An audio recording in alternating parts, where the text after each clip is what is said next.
Le Portugal est situé au sud-ouest de l'Europe. Cet emplacement façonne une grande partie de son caractère avec de grandes rivières comme le Tage et le Douro qui le traversent, au climat méditerranéen, hiver doux et humide associé à des étés chauds et secs, cette combinaison crée un environnement unique.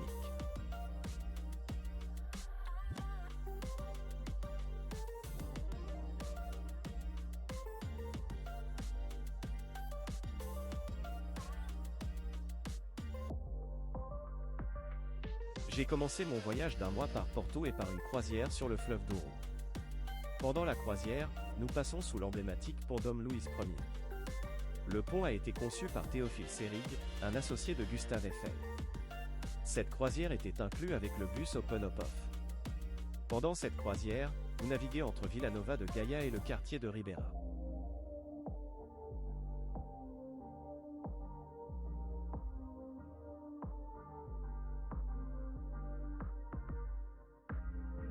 La promenade de Ribeira est peut-être l'endroit le plus animé de Porto avec beaucoup de restaurants et quelques petites boutiques de souvenirs. De là, une courte promenade vous amène au célèbre pont à double étage, le pont Dom Luís Ier. De l'autre côté du pont se trouve Vila Nova de Gaia.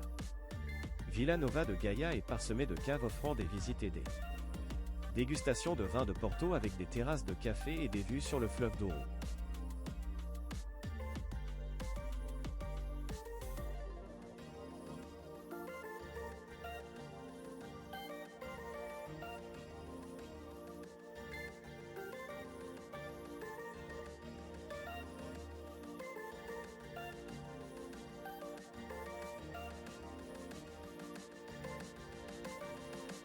La librairie Alelo a acquis une renommée internationale, en partie grâce à sa connexion avec J.K. Rowling, qui a vécu à Porto alors qu'elle y enseignait l'anglais. Beaucoup croient que l'atmosphère magique de la librairie et son escalier distinctif ont inspiré des éléments de Poudlard dans la série Harry Potter. En raison de sa popularité et de l'afflux de touristes, surtout après la célébrité d'Harry Potter.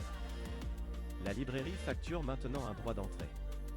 Le droit d'entrée est de 10 € ou 12 $ américains. Cependant, vous pouvez récupérer les 10 € lors de l'achat d'un livre.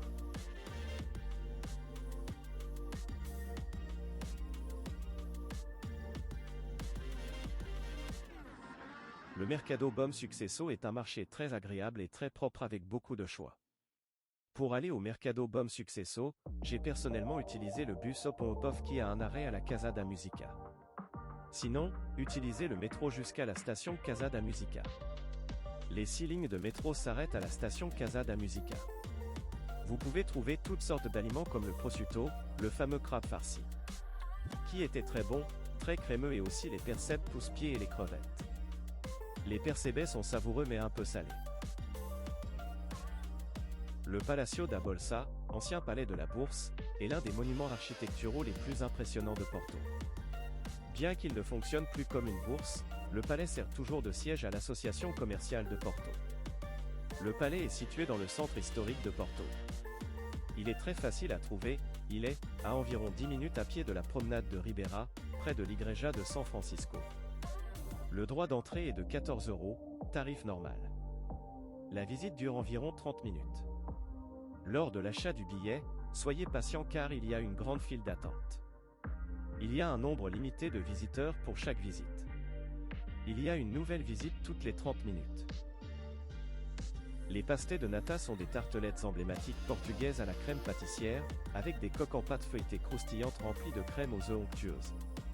Créés à l'origine par les moines du monastère des Géronimo à Belém, près de Lisbonne, ils sont meilleurs servis chauds avec une pincée de cannelle. La recette authentique reste un secret bien gardé.